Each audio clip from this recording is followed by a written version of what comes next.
The man in the shop was already dead. He just hadn't stopped breathing yet.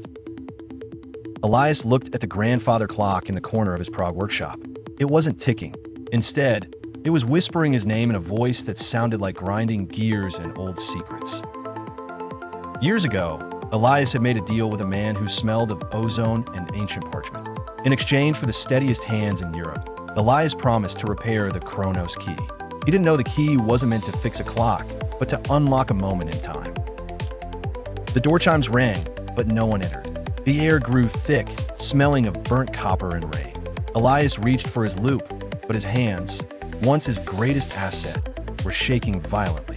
The debt was due, and the collector had finally arrived at the doorstep.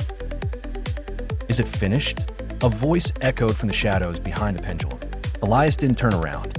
He knew if he saw the face of the collector, he would lose his mind. He focused on the tiny, golden cog on his velvet tray, the heart of a machine that shouldn't exist. Almost, Elias whispered. He felt a cold pressure on his shoulder, like a hand made of dry ice. The shadows in the shop began to stretch, crawling up the walls like ink spilled on silk. Every clock in the room suddenly began to run backward at a frantic speed. He saw his own life flashing in the reflections of the glass cases. He saw himself as a child, then as an old man, then as a blur of light. The Chronos key was vibrating, heating up until it turned a glowing, violent violet. It was eating the time around them. "You lied to me," Elias choked out. "This isn't a tool. It's an anchor." He realized the collector didn't want the key to fix history. He wanted to freeze it, trapping the entire city in a single, infinite second of terror where he would be the only god. The pressure on his shoulder tightened.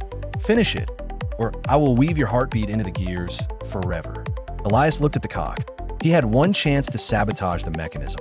He didn't need to fix the clock. He needed to make it explode. With a final, desperate movement, he jammed a silver pin into the mainspring. The violet light turned a blinding white. A sound like 1,000 windows shattering erupted through the workshop. The collector screamed, the sound of metal tearing, and was pulled into the light. When Elias opened his eyes, the shop was silent. The stranger was gone. The clocks had stopped entirely, their hands frozen at the exact moment of the blast. He looked at his hands. They were steady again, but they were now as white and cold as polished marble. He walked to the window.